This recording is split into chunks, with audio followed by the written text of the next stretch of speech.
people think about restaurants like you just go and eat. People go to a restaurant, they discuss children, they do $1 million deal, they discuss the mortgage, they sign mortgage. So a lot of things happen on the table, not just eat and go. You see people sitting down, could be doing a deal with a bank manager. Yeah. You know what I mean? So if the food is good, the restaurant is good, a glass of wine, you build up, you are in the mood to sign. You know what I mean?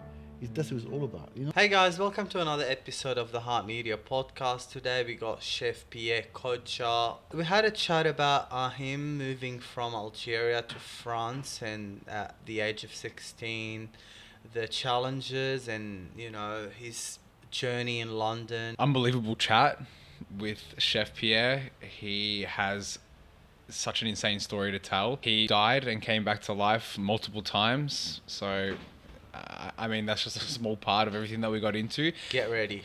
Get ready. This one's a banger.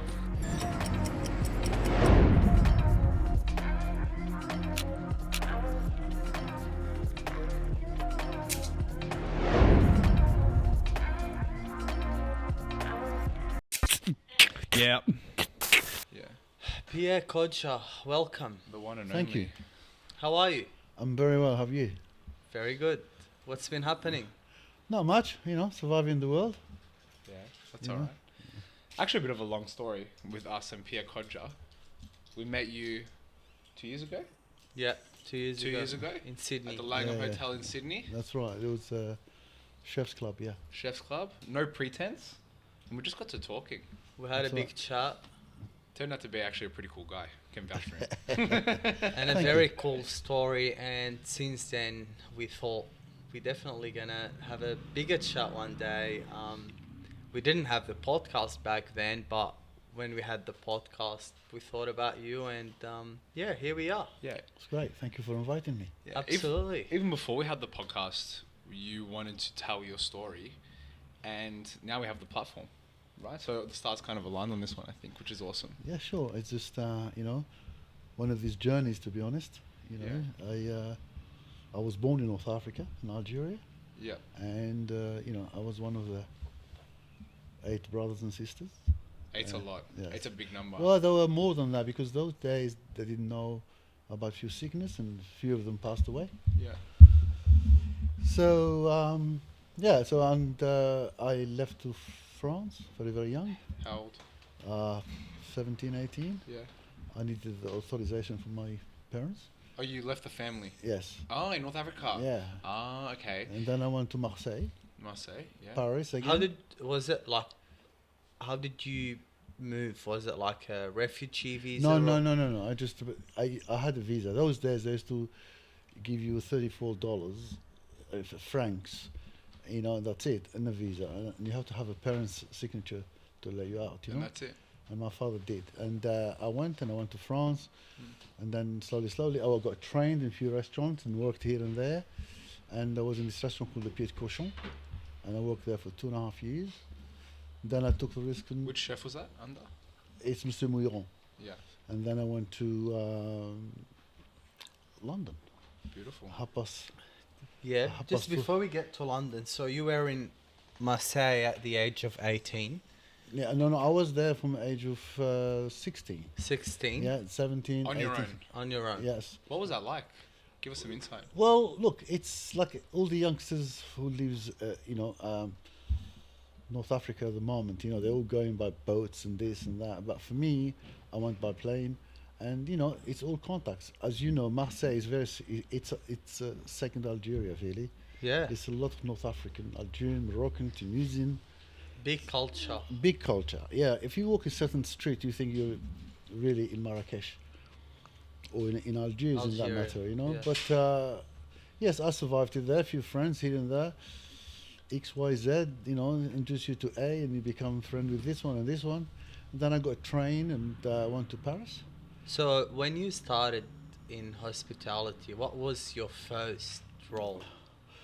Well, I was lucky because I didn't do the kitchen hand. Usually we start by kitchen hand, but I didn't. I was a commis chef, which is, you know, very close to kitchen hand. If it doesn't turn up, they will ask you to do it. But, you know, I remember brushing the the mushrooms by hand. You don't allow to wash them or wipe them. It's just a little brush, and then the manche tout. They come in a box like this of 2 kilos.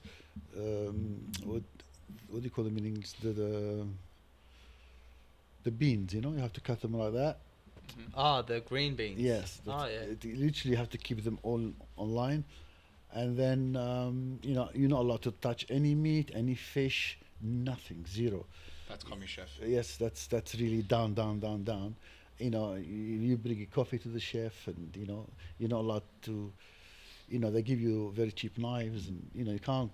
Bottom of the food chain. The bottom of the bottom. Bottom of the food chain. That's in France. But how did you get into? I knocked on the door. How'd you get into this? How'd you get into this whole world? What inspired you to be a chef in the first place? What made you want to make the move? Because to be honest with you, get-go? I back home, of course, my father passed away, and my family, we were, as you know, quite a lot in family. And Mum was very clever. I used to go with her to the market, and she buys this sort of very cheap stuff, like lamb neck, liver, brains. And she had, bless her, she had this knife. You couldn't even, when she cut a tomato, literally, she Squash it out. Yeah, squash it out. Slice through. Do you know what I mean? It Because wasn't so sharp. blunt, yeah. And the pot had one handle, the other one is not. But I promise you, I worked all over the world. There's no such a flavour you can get. She's the heart. She's got everything The in love. it. A love, Can't and compare. she made sure we all went to bed with a good, full stomach. Yeah. And what happened with your father? He had a car accident. Okay. And he, Terrible. and he passed away. So he left, a big hole. How old were you? I was young. I was very young, and he was crossing. There is a bridge. You're supposed to cross on the bridge, but he crossed the road instead of the bridge, and it's 100 miles an hour basically, and hit him so hard, and So he crashed into the bridge. No, he didn't have a car. He was crossing. Walking past. Yeah. The car hit him. That's it. That's it. 100 miles And an hour. is not- we have to bury him we couldn't bury him without a box. You have to go in the box, and Yeah. then. And sorry, just quickly, what's the age of you and all your siblings? Are you the oldest? Are you the youngest? I was the oldest. I got a sister, but as you know, back home, the older male, he's in charge of everything. Of That's what I was course. going to say. So you're the oldest. You're Yes. the oldest son. Yes, So what kind of a role did you assume in the family? I at was. that age? I was everything. Yeah. Bless him, when he died, he didn't leave much, so I was faced with a lot challenges. Mm-hmm. And you were really young, so you essentially No, I had- helped your mum that's to right. raise your siblings. That's why I had no childhood. Have to become a man very quickly. Yeah. And I had very good close friends of mine, all well educated now, and they're in good places. But I have to, sort of skip school and start to, So you didn't go to school? I did, but I didn't go to high school. I have to, because we needed food and to put on the table. You You know were what I mean? working. I was working, helping my friend in one restaurant. I've done a few things, selling this and that. This is back home, and then just to make sure, I used to play soccer as well. And this, they helped me as well. I used to play soccer. Then when we finish, we get all the uniform home, and my mum used to wash them, and I ironed, and just to make sure there's some money at home. And Young men. Yes, I was but that's a good word. But young man, but with a very old brain. You know what I mean? I become a man. Wiser, you become wiser. Because this is starting to make a lot more sense for me now, this transition for you easily between North Africa That's right. and going to Paris. That's right. Sorry, Marseille. to France. Marseille. Sorry, to Marseille. Yeah, because you already knew what to do. That's You'd right. already been living the life of an adult That's right. for many years, correct? That's right. And when you in that situation, you got your back against the wall. It's the only way you were going forward, and you have to make it happen. Because I felt when I was young, to be honest, like an eagle, and my sisters and brothers, they were like baby eagles. I fly all over Algiers, bring the food. Doesn't matter how I get it, and I come home, they're all like this. You have to feed everyone. Do you know what I mean? Yeah. But I made sure they went to school. I made sure they had their own clothes. I made sure they're on the breakfast table. I did everything what I didn't get myself to them until today. I mean, look, they're all grown up and everything else, but I still You're still help. the carer. Still the Yeah. help. And through that whole thing, did you feel a sense of spite towards your father for leaving? Did it make you angry in a way? Because from No. what you're telling me, it sounds like you had a lot of love to give to a lot of people. Yes, look, God bless him, look, I think no father do wrong thing by their children, He did what he did, he used to be an alcoholic. Oh. That's why had an accident. Oh. So he crossed the wrong thing because it was a bridge. He's supposed to cross by the bridge, and he crossed under the bridge Yeah. because he wasn't, So, and because I'm the oldest, you pick up the pieces, of course. But I did it. I think I've done a very good job. And then when I left, I said to myself, look, this is it. I stay here and get a job, and if I stayed in Algiers, I would never ever become a chef. That's the last thing in my mind. I love cooking. I used to sit at home with my mom, go to the shop. I used to carry my own bag, my own, bag, in the market for her. And the bag was, it gets heavy. I have to, Yeah. But she was, choosing the cheap stuff, very small, and she makes amazing stuff for us. But I said to myself, with mom's permission, of course, and I said, look, I need to go somewhere. I need to see the world. I need to see what's the other side. I think there is more than me, inside me. To give. To give and stay here. She gave me, and I said, give me the permission, and they signed for me and everything, and I just left. Did she cry?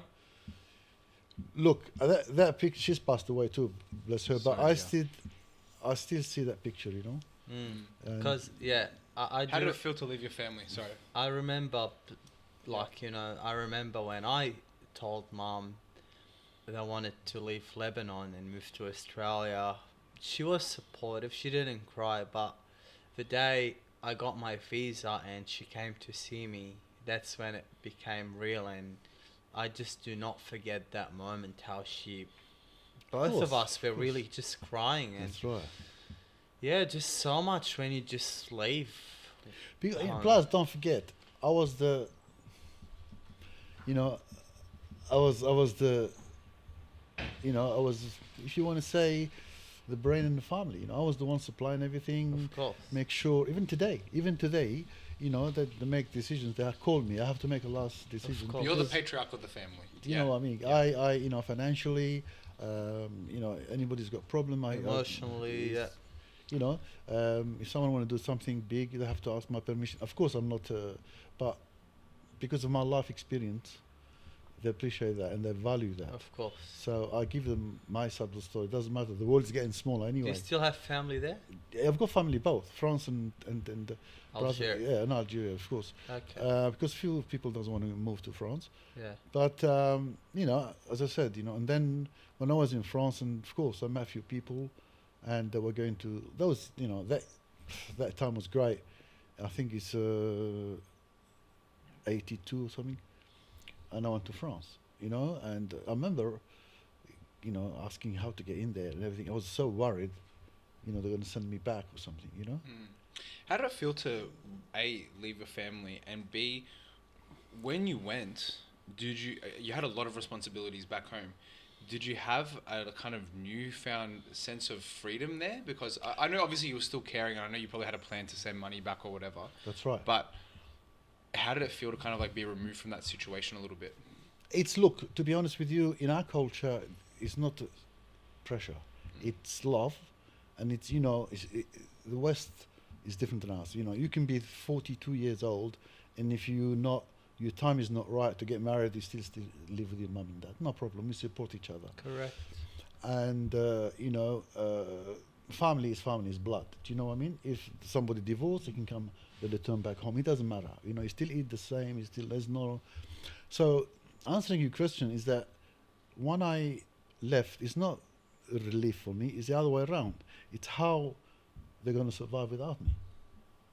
So when I went to London, I'd done 2 jobs to make sure they get what they want. So how old were you in London? I think it was about 22, 21, Okay. 22, I think. And I got 2 jobs, in a restaurant. And I finished one job and I jumped in the train and get another one. And What were those 2 jobs? in London, chefing, yes. chefing. And that's when my career went crazy. I don't know. How? Yeah, how? Look, I worked my way up, and I said to myself, look, you come here for a reason. You're on the other side of the world, and to be great, you need to work with the greats. So I went to places and knocked on the door, and I said, look, I want to be a good chef. I have a bit experience in Paris, but I need to be a good chef. You want to be the best. Exactly. And, and they appreciated that. All chefs there said, yeah, come in. So very small money, and the hours very big, and hardly, sometimes they don't feed you. So it was big hours. I used to do 80 hours a week. I found that really interesting that, back in the days, you had to go and knock on these doors. When these days, I don't think anyone does that as much. And, I don't know, there is a charm about just going and knocking doors and seeing people face to face. Right now, it's all like online and apply, and do you know what I mean? So Sure. yeah. I went to a restaurant once, and I had dinner in the restaurant, and I said to myself, I want to work in this restaurant. Beautiful food. I went downstairs and asked the chef, and he said, yeah, if you want, come in for this. Straight So my away. days off from another restaurant, sorry, my restaurant, my days off, I go there and work for free. just wanted to see how it goes. And I want more knowledge. You knew that would be a way in. as Exactly well. right. And you weren't afraid to do the hard work. That's right. The hard work, the perseverance and the hard work, I feel like that's like built into you, yeah? Because of everything that you've been That's through. right, that's it right. didn't seem like It makes you everything. tougher. You knew you could do the hours. 100%. Right? Yeah. And, it's a tunnel, and I want to come out the other end happy. And I can tell you right now, if today in Melbourne, any successful restaurant, the chef worked in Europe.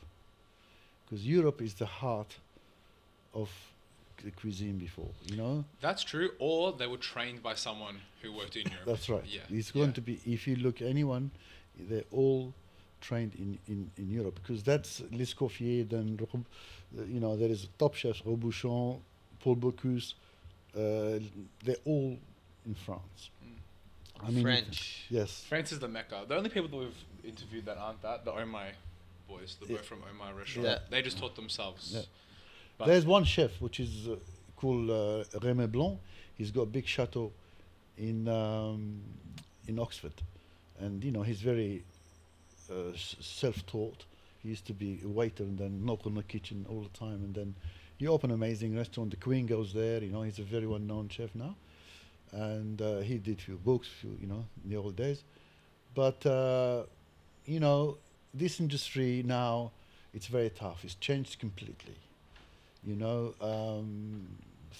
have to work 38 hours now. 38 hours for a chef is a holiday. Is it? Yes. In London, when I was in London, 38 hours is 2.5 days. You can't open a restaurant. You go bankrupt. Seriously. Yeah. And we used to work. 2.5 days. Do you know what I mean? It's so tough. And it's very difficult now, because you have people doing 38 hours. The restaurant can't survive. I think, and it's got a negative stigma attached to it, but it's really, I think, the shift in the exploitation of labor, right? Because in restaurants, and I know this because my family had restaurants or growing up and everything, you could pay people a lot less. You could pay an immigrant who'd be happy to work for the rate, Yeah. a lot less money. You could pay them cash, whatever. But now everything has to be above board. The rates get high. The award rates get higher and higher, and the margins just get smaller and smaller. That's right. Right? But at the same time, if you're a skillful chef, people will come to work for you and accept the salary, because they're learning something. Because that's your passport. Do you consider yourself old school, Pierre? Yes, I am. I am old school with the imagination of today. At the same time, I think my philosophy has always been, whatever I've been trained and learned in a hard way, in an easy way, I love to, give it or supply it to the youngsters, because Yeah. this industry, otherwise we're going to die. We need to train the staff in the right way, because if you don't know what you're training, what's the point? I mean, it's basically the blind leading the blind. The good sauces is, if you want to peel an onion, there's a way of peeling an onion. Some of it takes half of it away in the bin. Yeah. So you need to really to know how to do things in the kitchen, and you be prepared to teach other people, you know. And then the food should be, when you're there or you're not there, it doesn't matter. It should be the same, because you don't give discount to the customer. Customer comes in and you need top notch. Whatever you do is going to be the best. How long did you stay in London? I said 26 years. 26 years in London. Yes. Goodness me. Yes. Was that, and you were working under chefs with Yeah, I multiple, worked- with I Michelin worked- stars, yes, multiple Michelin stars. Awards, Michelin stars. You know, there was the restaurant called Bistro Bruno in Soho in London. He had a Michelin star, and they left. They bought another restaurant, and I kept the star. I was working there. That's when my career really went very, very well. And you know, I've done very well for myself. You know, but if you look at the career-wise, it's the best. And then I went on holiday to Tunisia, and I met this guy there. To where? Tunisia.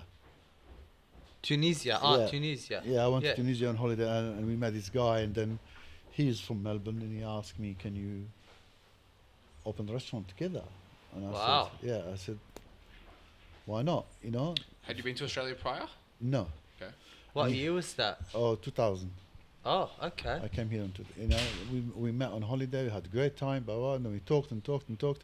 His wife, she was working for Channel 9, and then, okay, one day he rang me to come on holiday. I come on holiday, we come on holiday, we loved it. It was beautiful.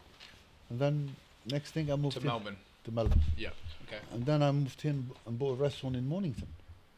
Yes. Used to call Provence, and I, you know, changed it to, yeah, it was Provence. We stayed there for a while, Babi Baba, Babi Baba. There's one night, I remember very well, it was a Wednesday night, and we had a fireplace, you know, inside the restaurant. You know, they tried to light it, and they couldn't light it, and they say, "Chef, we can't light the thing." It's all right. I came to look, and to be honest with you, in the back it was lit a little bit. Yeah. And this kid used to work with me, and he got a bottle of metho, poured it in, the whole thing exploded on both of us. Right. Literally become to pieces. I was like, wow, you know, I didn't, mate, I thought the restaurant came down. There's explosions and then there's explosions. No, Can you it did. describe to us the magnitude of the explosion? Mate, Did what exploded? Was it a gas fireplace? No, the bottle itself. Oh, so it traveled Plastic. back up the bottle. Yeah, the and flame then went in, exploded Yeah. everywhere.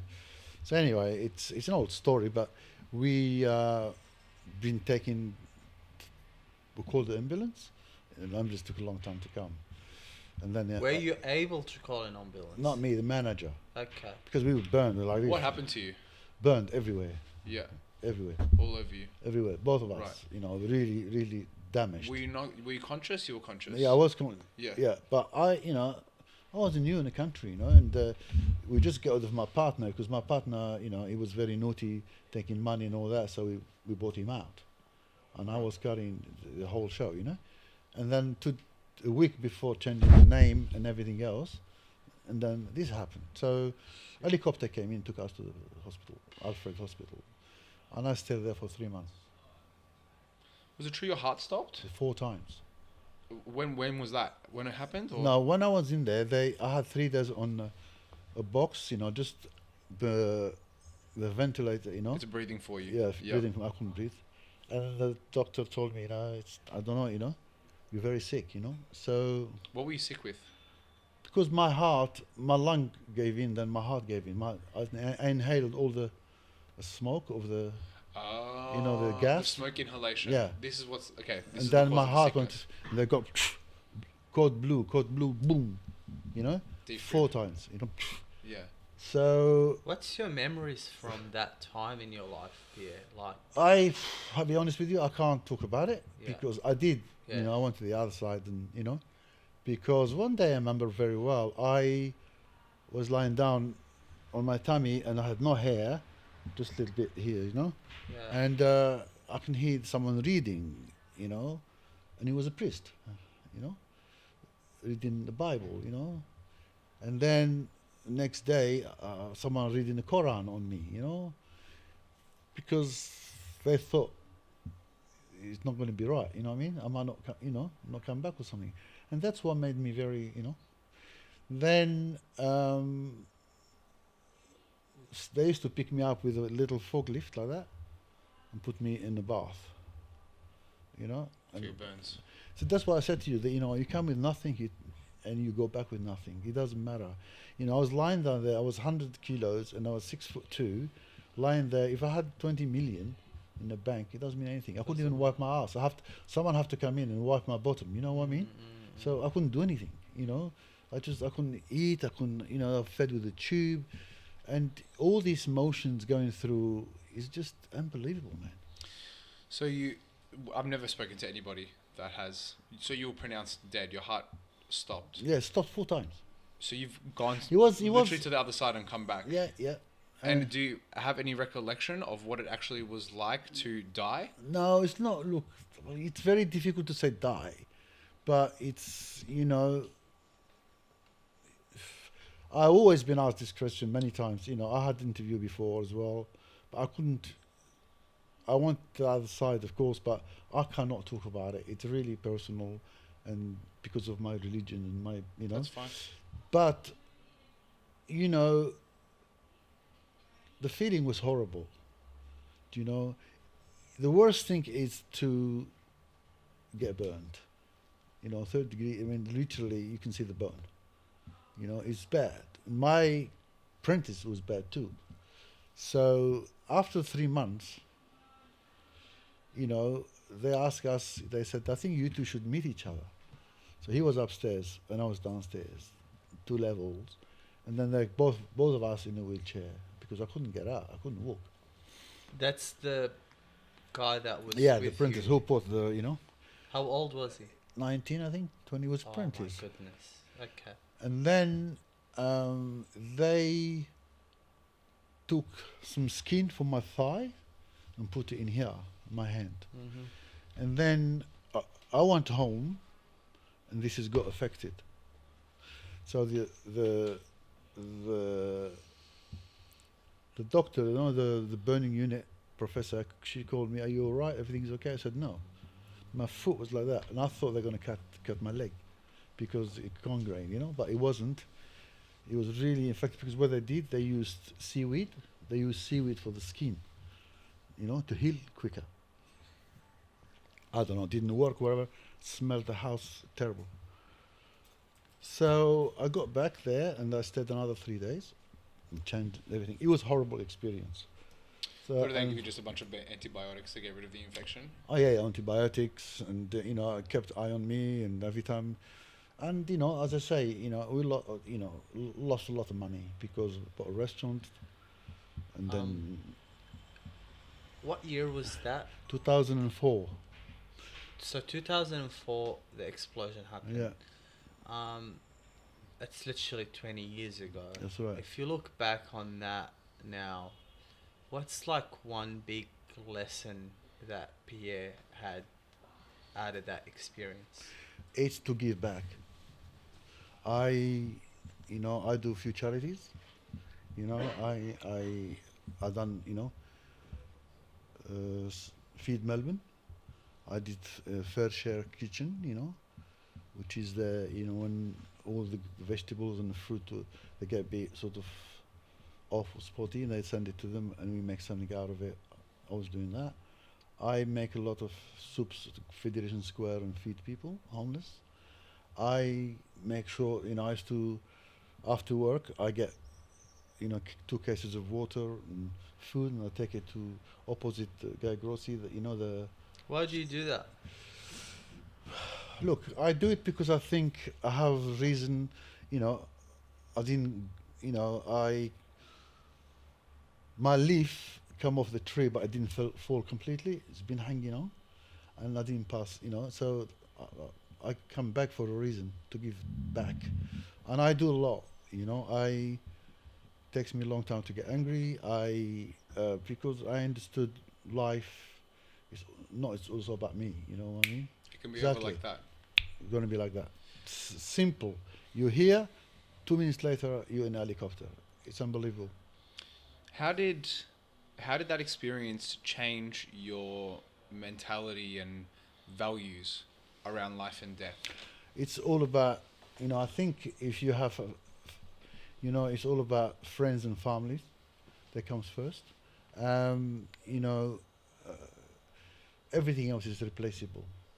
Everything else is replaceable. As I said to you, I was lying down there and in the bed. I couldn't even go to the toilet without help. So it's really, what's it all about? What is it all about? Did you have your? Were you married at that time? To Yes. your wife? Uh, What was that like? it was a nightmare. My wife was a nightmare. She was like crazy. She knows I don't like hospital food. They cook for me all the time. Sorry. Sorry.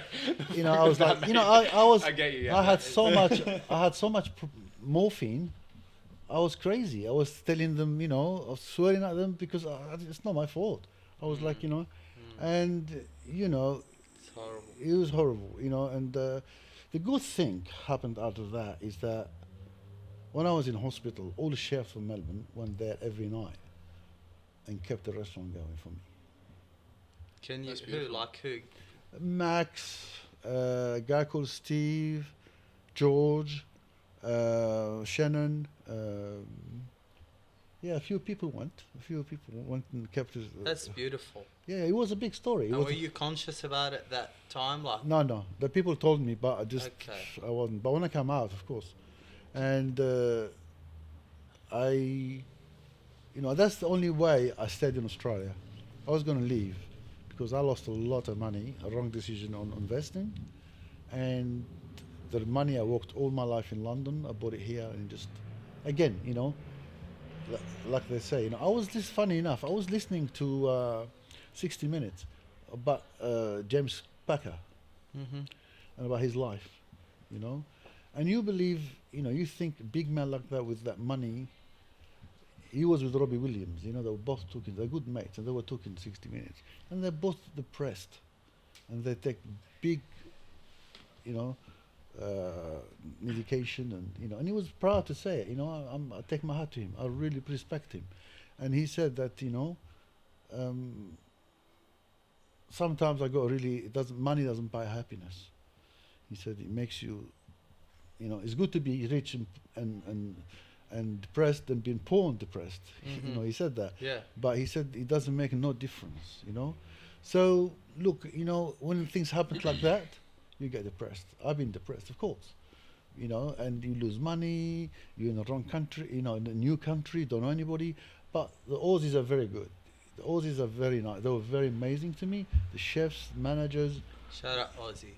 Huh? Shout out to the Aussies. Yeah, well, I am one of them now. Got Aussie passport. So yeah, look, I can't do anything else but cooking. You give me potato and onion, I make you lunch. When was the last time you cooked after the explosion? It took me 6 months because they took me to I lost my, because lying in bed for 3 months is very hard. And then they took me downstairs in the hospital. It's downstairs workshop. And they made me make an omelette slowly. So Hot your to pen. first meal was an omelette. Yeah, there was an omelette. Then they made me. They asked me to make a meringue. It's just to make basically no machines, just by hand with a whisk, To To get your motor skills back. That's right. Rehab. Yeah. Yeah. And then my legs start to because when you lie down more than 4 weeks, I think the brain forgets how you walk. You know what I mean? So I was lying down for 3 months, a long time. So yeah, it was a very bad experience. Did you, like, during that time, did you see anything positive out of all this happening to you, or how was it like just seeing that light, the other side? Well, as I said to you, I was born a Muslim, Mm-hmm. and I believe in God, and I think everything happened. It's for a reason, and I think as I said, I've been tested, and look, it's only makes me who I am today.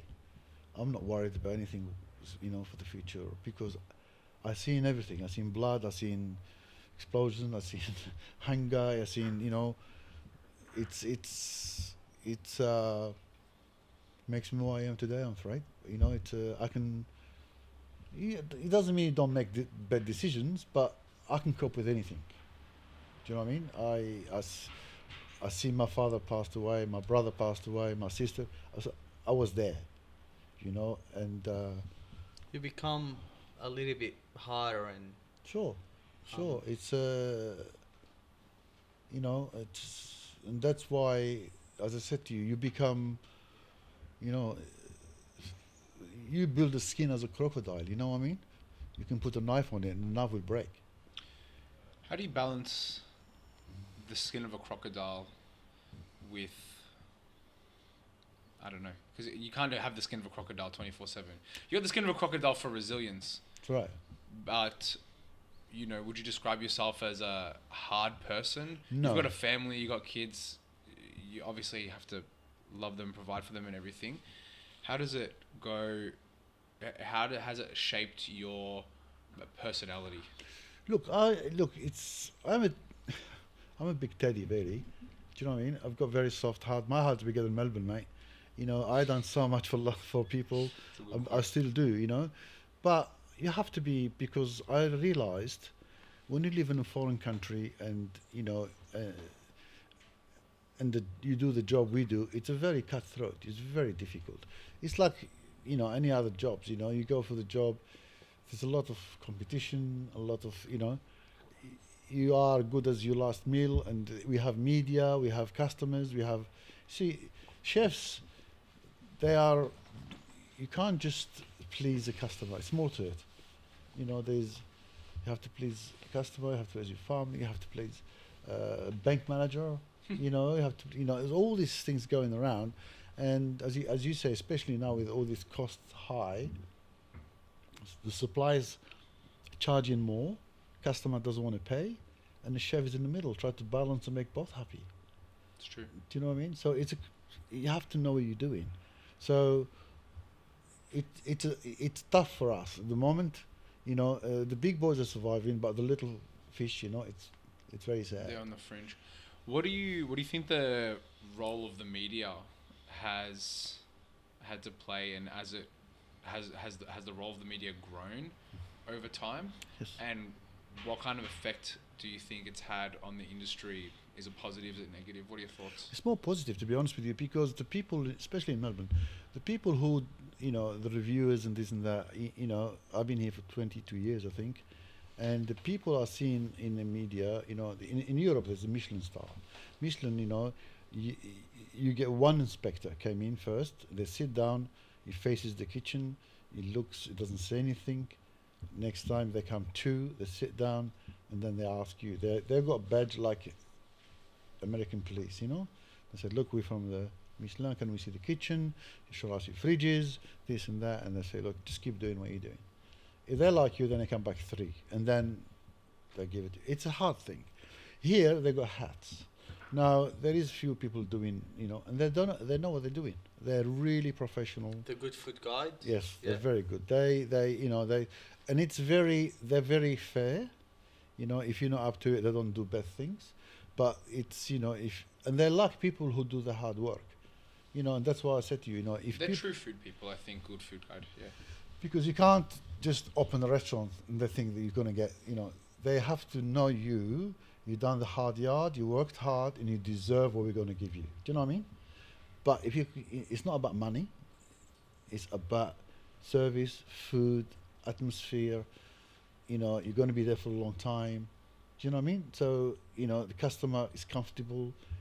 That's what it's all about. So, yes, it made a big difference. And you have to have people like that to protect the consumers, you know? What do you think, if you compare Michelin and Good Food Guide, do you think it's like similar standards, or Michelin is a lot more strict and fussy? I think the reviewers in Melbourne very similar. Yes, there is. You know, I won't mention names, but they're very, very good. You know, they've got the palates, they've got the intelligence.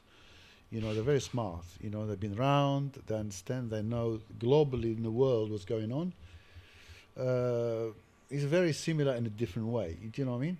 But customers is different. In France, people go 20, 30 kilometers for the chef. Here they eat locally, you know. They don't. Sometimes they do. Very like you go to Flinders or things like that. Sometimes. But not. So in France it's different, you know. And I believe the quality of the staff here is different. I mean, when I was in London, in a Michelin Just quickly, restaurant. different in a good way or a bad way? Well, look, in London, I was in a Michelin star restaurant, and all the meat on the lamb come from here.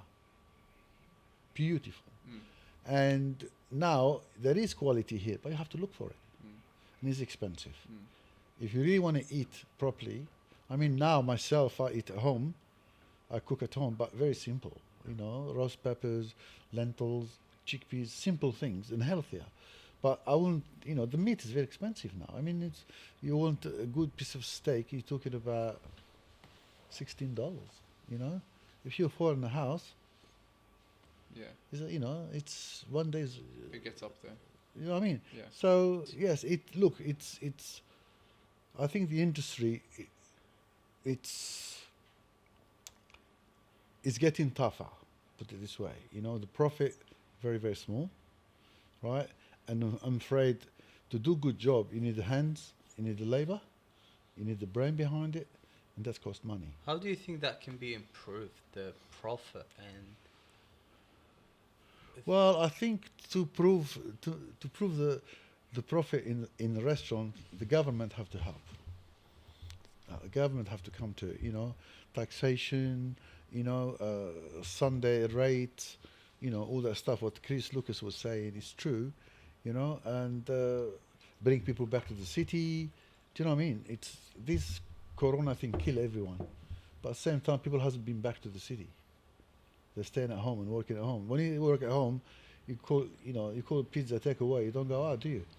You can't just pull thousands of people out of a place Exactly. and expect it to run the same. You can't. Before it was like, now Chris is doing something about the city, he's demanding the government to help, which is true. People think about restaurants like you just go and eat. People go to a restaurant, they discuss children, they do $1 million deal, they discuss the mortgage, they sign mortgage. So a lot of things happen to the table, not just eat and go. You see people sitting down, could be doing a deal with a bank manager. Yeah. You know what I mean? So if the food is good, the restaurant is good, a glass of wine, you build up, you are in the mood to sign. You know what I mean? That's what it's all about. In France it's the same, in New York it's the same, London is the same. So here, it's getting, you look to restaurants, it's only busy Friday and Sunday, Saturday and Sunday, not during the week. So why? Yeah. Just quickly. So just so I'm clear, the relevance of talking about it's a place for people to meet and talk and do all these things. You're saying that because that's a reason why they need to bring people to restaurants during the week to make it more affordable, or? Yeah, that's right. That's right. They look. To be honest with you, a lot of people, again, I repeat myself, but the margin is very small. People think, they're making a lot of money. They're not, because, if you buy something from outside already made, what's the point going to a restaurant? But these people, it's a lot of labor. I mean, you buy fish, you have to clean it, you have to portion it, you have to keep it in the fridge, take it out, cook it, add flavors to it, add side to it, add this, add that, then serve it. But it's different with the wine. You just open a bottle of wine, put it on the table. So that's why bars is different than restaurants. So it's... But the wine took time to prepare and etc. Yeah, but that's, Obviously, But that's on the cost of the supplier. that's not the right, restaurant. not the restaurant, Yeah. So it's tough at the moment, and the government need to get in and help, to get people back to the city. And, trust me, people not, a lot of restaurants, they're suffering, suffering with the... Do you see any hope? for Yes, the 100%, industry? You do. 100%. You will come back. You will come back, but with time. Look, we didn't have skilled, we got chefs, as I said to you before, we need to teach people all the time. Otherwise, those people will come up and teach other people. Otherwise it's not going to happen, because before, I remember, to pay somebody $70,000 is a lot of money. Now they walk on the street not for $70,000. They're not even skilled. They haven't got even qualification. But you have to pay it, not because of their brain, because of their hands and their present. Beautiful. Pierre, I want to bring it back to you and your career. So, since the explosion, and how did life go from there? Good, mate. It's Yeah. just like, I owe it to the industry. You know, a lot of people behind me and helped me to get other jobs and put me, back again. And they've been amazing. A lot of chefs and some media, and really, really helped me. Was And it hard to get back into the kitchen? it was in the beginning, of course. I couldn't operate very well with my hands, and I lost my restaurant, of course. And to go back slowly, slowly, and, as I said, people who respect me and hopefully like me, they helped me to go back on my feet, and that's Did you why I open started. any other restaurant after? Yes, I opened another restaurant called Kimu in Northgate, Okay. and that went very well. A wrong partnership, and then after a little while I left, and I kept, I took my part of the, and they just done. They stayed there, and then they turned it to a bar, of course. I'm afraid you make mistakes in life, and that's how you keep going. You can't stop. Would you ideally? What's the ideal situation for you, working wise? Would Look, you rather just do something on your own? Look, I love to. Of course, every chef is dream to do. Working for somebody is always a bit, because what's happened now. I've been cooking and running shows for a long time. I know kitchens from inside out. I can sometimes think about the front as well, but it's very difficult to work with people who not from the industry, whatever. But still, I think I love to have my own place, of course, with somebody who from the industry who understand and support me and understand what I do. But I can work with somebody as well if they really give me the Freedom. the carte blanche, and do what I want, as long as down to the there's the rules as well to respect. But it's look, I've seen it all. What's your style?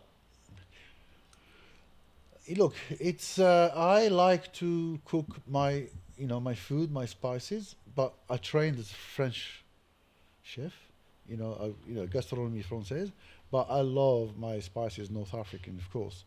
Brings my memory of a little street in Algiers, with souks and and I remember is to walk through the little alleyways, you can smell the little tagine, bubbling away. Do you still go back? I go to France a lot. I go to Algeria too. You do? I was asked to do the master chef there. Yeah, Okay. yeah. Master chef in. Over there Algeria. in Algeria. Yeah. They asked me Beautiful. to go there. Are you So gonna do it? I'm in contact. Yeah, I'm in contact with them. So That's cool. That's yeah, exciting. it's great. It's great. And So if you're gonna open your dream restaurant, what does that look like to you? I really, if I did to open a restaurant, to be honest with you, I like to pick up a restaurant they used to call Mumu in London, and which is like a beautiful room of Marrakesh, and put it in the heart of the city, Wow. and that will be amazing. Big restaurant or small restaurant? 90 No. seaters, but beautiful, decorated Marrakesh, literally Marrakesh. What's Marrakesh look like? I'm not Marrakesh familiar. looks like a souk, Yeah. where Patterns.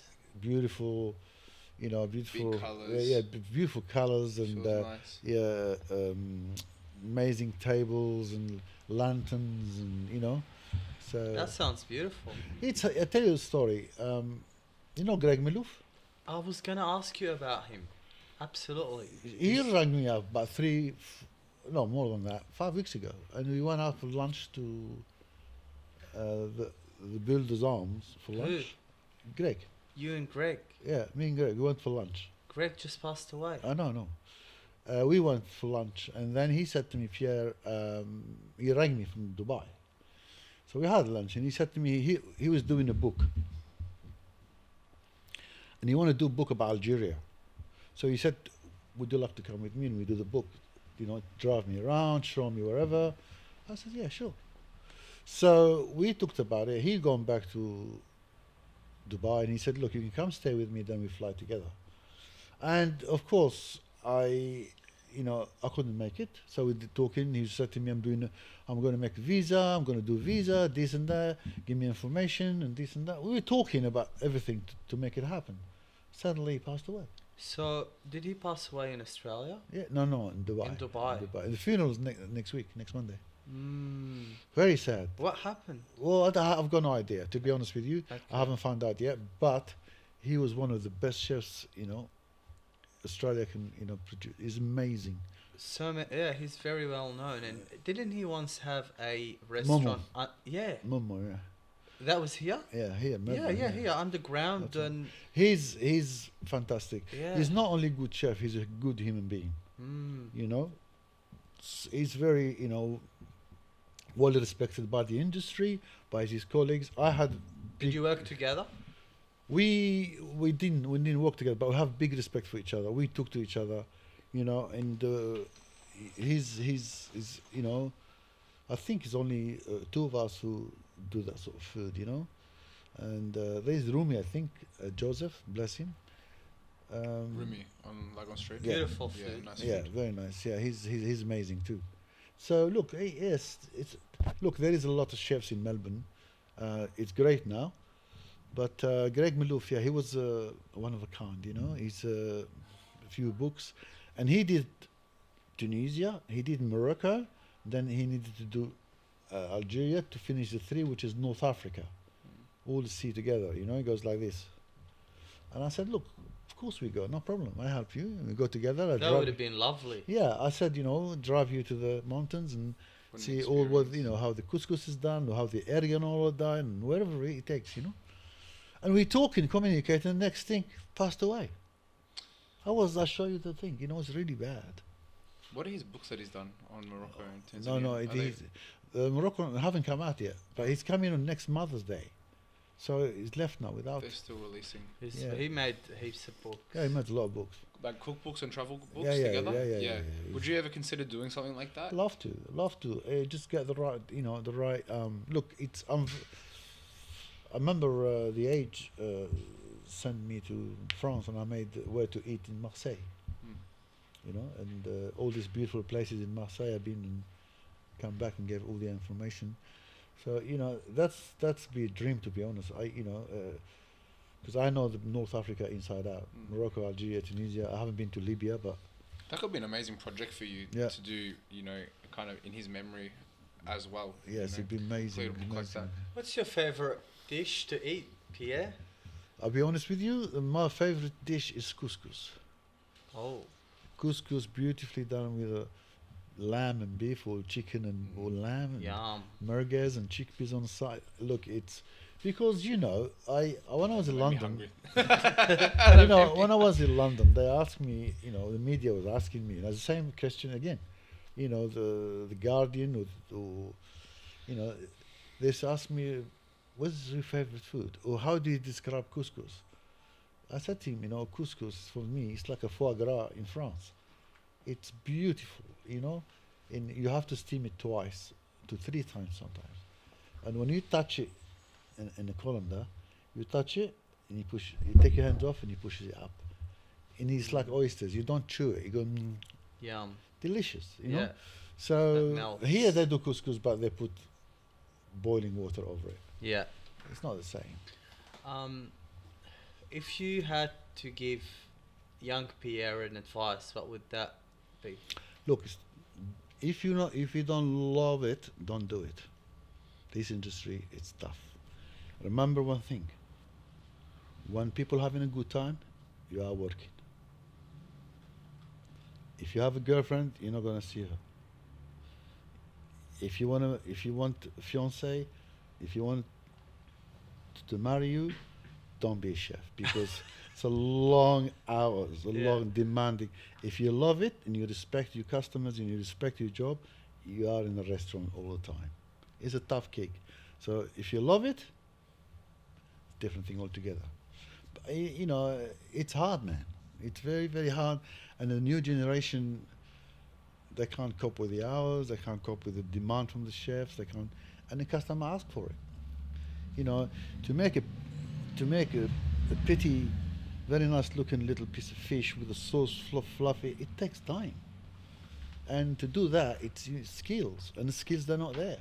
The chef is, when you finish the shift, you go home like, because everybody's asking, chef. You're drained. you're drained. How do you go with managing those expectations, the time demands, all that kind of stuff in your own personal life? You've got a wife, you've got 3 kids, Yes, right? look, if you do, if I think you have to dedicate yourself. That's your, that's your job and that's your life. That's what you do, and you commit yourself, and you look at the kids as you future, chefs. You can't hide from them, otherwise it's a disaster. So you show them in a nice way. You don't need to shout or raise your voice, because when I was young, someone shouted at me, I panic and I make it wrong. I would disaster. So you need to teach them in a nice way now, and say, look, this is not right. I show you. Do it this way. I thank you, no problem. But I mean, the old days, mate, it doesn't work like that. People throw pans. It's crazy, man. I worked in some kitchens, man. Oof. How did it feel? Was there a difference in the way that kitchens were run in London compared to Australia? Yeah. What were some of the key differences? Look, Marco Pierre White, for example. Yeah. He He made that aggressive, Yeah, fuck you chef, yes. famous, right? Good Ramsey. Look, it's few stories there, but it's my generation. Tough. Tough. Tough Great. boys. Yeah, you got to you look at the chef and you think, I want to be him one day. Wherever says goes, It's a shame because it's like you pick up that habit and you do it to the other chefs, and he carries on. Becomes a cycle. Become a cycle. So you do exactly what they're doing to you, mate, and you.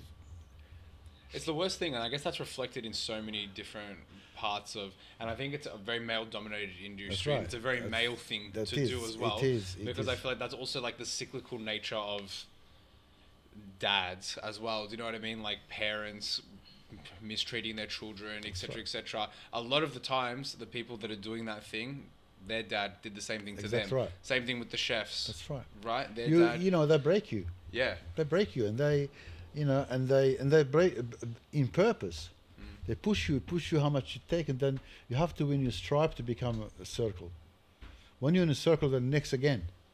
You do it to the next one. It's terrible, And that's how you build that crocodile skin. That's because right. You That's right. fucking That's took right. it so much. It's look, and I wasn't very clever at school, so I didn't have a chance. I have to leave early, so I took this decision. This is long road.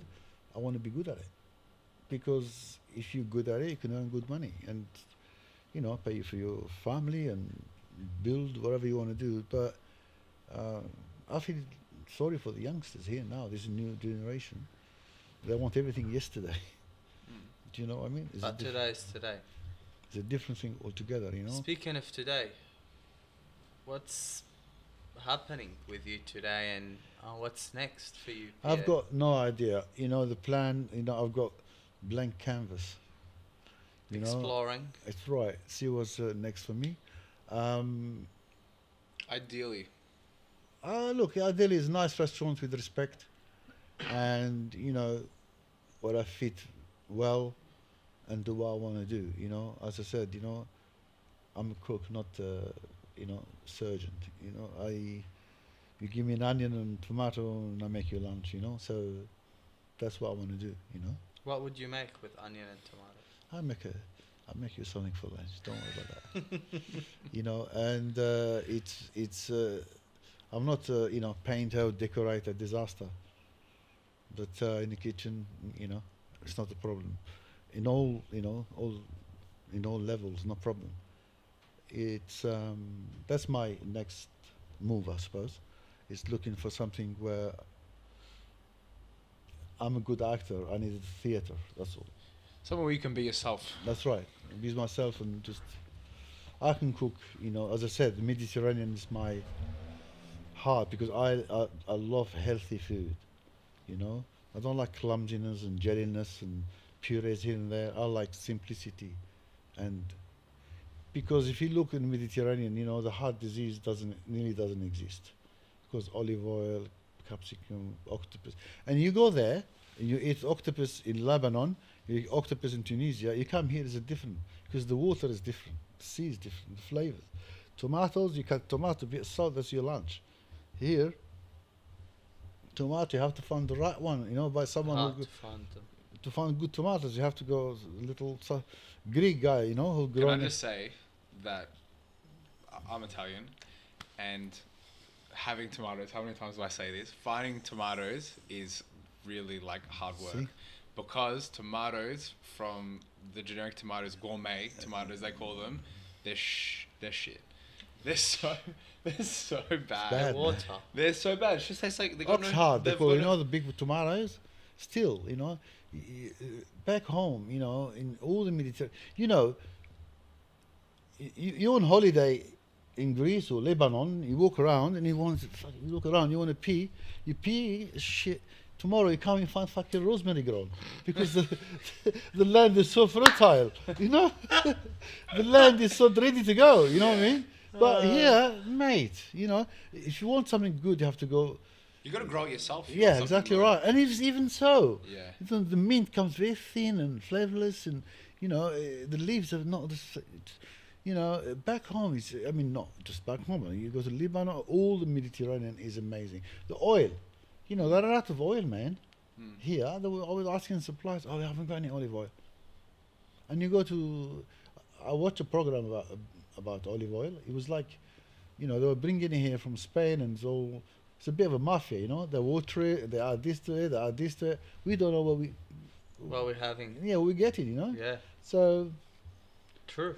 it's We're good for a lot of. Australia's good for a lot of things. We've got some amazing produce. 100%. But for you have to many find different it. Things, You have to find but it. I think because we don't have such a diverse Climate. across Australia, I mean, that's fair enough. like you would get in Europe or Sure. something. But I tell you, olive oil. difficult There's olive oil from Mount Zero. Very nice, beautiful. Australian. It's Australian, amazing. Australian olive oil is nice. Yeah. I stopped buying this. I tell you, Spanish there's another Italian one. company called Europe Entry. Called Europe Entry. Is a lady called Julia. She makes amazing stuff. Like truffle paste from Italy. And that's why one of the people I look for small suppliers to give you, to cook with and make customer happy bring Italy to the table. Truffle paste, olive oil. She does amazing balsamics, but not white balsamic, but not like this you get in the supermarket. Do you know what I mean? A little bit expensive. Yeah. But you don't need much of it. Just a drop on a salad, amazing. Love that. What do you miss about home, Algeria? I miss, togetherness. Do you know what I mean? Because very similar to the Italians and the Spanish and Lebanese and all family around the table. Eating, crossing the table, mess in the end. Coffee, tea. Everybody tells a story. The kids jumping. I miss that. It's not the same anymore, is it? Well, I have to create it, I have to go home and do that when I'm on holiday. But at the same time, I do that in France because my brother lives in Nîmes and he's got a beautiful house with a pool. So I have to create all that when we get there, and then my sister's in Paris. But how do you get them all together? Is Yes, the real challenge. because they live in France. So they get the people in France. My brothers are two, their children, and my sister. So but in Paris, no one owns the house in France. They have a car. So they just rent? They rent. That's it. But Why is that? because they live life. You see, they travel every year. They don't give a shit about a mortgage. That's it. They go to skiing, winter, and they go to summer. They go to holidays hot. They eat well, and they got a car to move from A to B. Everybody's renting in Paris. Everyone renting. In France. No, Paris. Paris. Yeah. The other side, Lyon. The other areas, but Paris, everybody.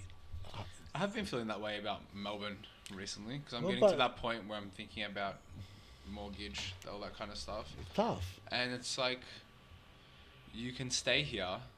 I don't want to leave here because I love my family. That's the main thing. I wouldn't want to leave here, and I want to have a house and a family, whatever.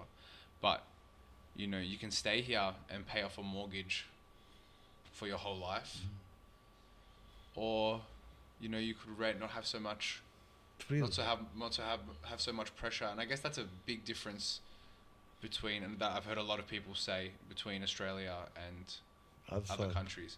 And I guess it's, I mean, all the places that are kind of like a business hub are the same, right? All those kind of like a bit colder countries where people work a lot, they're all like that. And I mean that's why we have a good economy, because everyone's just working all the time. But everyone's working all the time, so they're not out there living as much, which is something that I think that we miss out on from those other countries. I mean, if you look at like where I'm from, like Italy, where a lot of my friends are from, Greece, things like that, they're fucked. Their economy's fucked. But I mean, there's What do you mean they're fucked?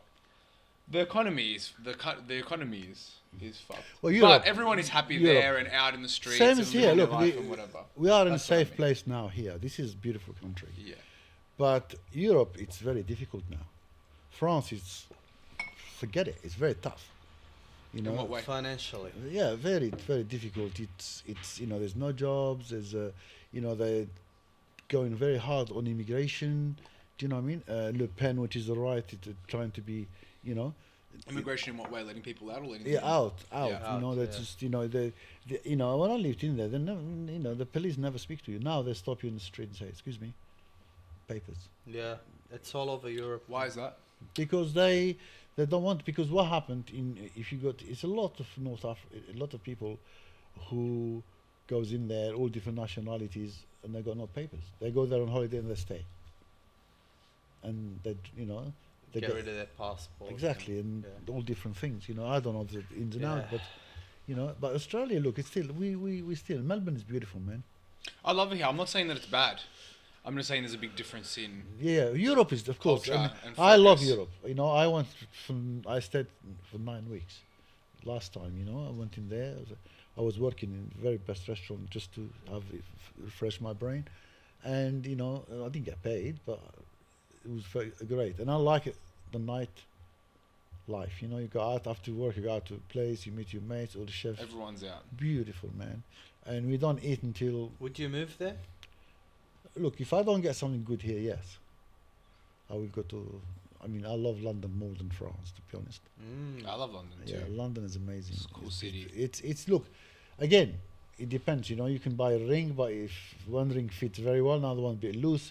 For me, London was perfect, you know. Just right. Oh, just right. I got a good job, got good bars, you know, I met beautiful people. So, you know, it's, I love it. But if I get something here, I stay here. On that note, yeah, You go. just wanted to thank you for sharing. Reminder to all guests in the future: please put your phone on silent. Are you sure you want to wrap it up? No. You haven't even asked him the fantasy question. Yeah, no, you go. If you could have, this is our fantasy question Yes. that we ask everybody. If you could have dinner or a meal, or well, it's not a dinner. Collab. Collab. If you could collab, with anyone, time and place wasn't an issue. That can be dead or alive. Anything. It doesn't have to be with restaurants. It doesn't have to be anything. Who would it be and why? I think I would like to cook for a guy called Morad. He's a restaurateur in Europe. He's got amazing restaurants, and he went up and down. He's got one of the best restaurants called Sketch in London. He's got 2 in Paris. He's one of my best mates, and he's been through hell and back, but he's still standing. And I love to cook for him. And which is, you know, I've done it before, but I love to cook for him again and have a good time. Beautiful. It's a nice answer. Speaking of the fantasy as well, do you like sandwiches? I love it. Yeah. Yeah, it's always, doesn't? yeah, What who doesn't? would your perfect sandwich look like? I Yeah. I tell you, I like a Reuben Oh. sandwich, Okay. you know? Surprising. Yeah, I like, you know, I always make, you know, it doesn't matter. Sometimes, you know, I make chicken at home, left over next morning, next day. And if I don't, just in the afternoon, I always have dinner. But in my days off, I slice, beautiful. I'm trying to be healthy. Is this these chicken days. sandwich now you're talking about, or Reuben sandwich? No, chicken sandwich. Okay. But Reuben sandwich, Is buy your it. favourite? I love it. Who Big. does a very good Reuben? in I think I used to have it from someone in Brunswick. They used to have rye bread sandwich, sauerkraut, and gherkins. Yeah, and literally like this. Who was it? Do you remember? Mustard seed. Oh, mate, I can't remember what was the place. I had it twice in there. I had it the first time, was great. Second time, I took it take away. It wasn't right. Still, they put the Gruyere cheese on it.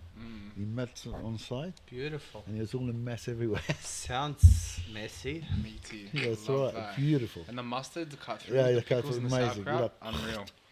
Yeah, It's amazing. lovely. Beautiful. Hector's Deli does a good one. Hector's, where do we go in Richmond? Hugo's? Hector's is really nice. But is that in Richmond? The one that we went to? No, Hector's is. There's a few. We went to Hugo's in Richmond. Yeah. I had the Reuben from there. Wasn't impressed. PBH. You shouldn't Just say cut that. all that section, okay? Just cut it off, mate. Hugo's Deli. as a Sponsor bad, us. as a bad advertising. That's nice. Where are you going for a nice Middle Eastern meal? Look, there's a Turkish restaurant called Tulum. It's not Middle Eastern, but still Turkish, very nice. Have you been there? Tulum? Yes. No. Where is it? Tulum is the name of a cheese, but it's in Balaclava. Mm-hmm. Really nice restaurant. Chef is Okay. amazing.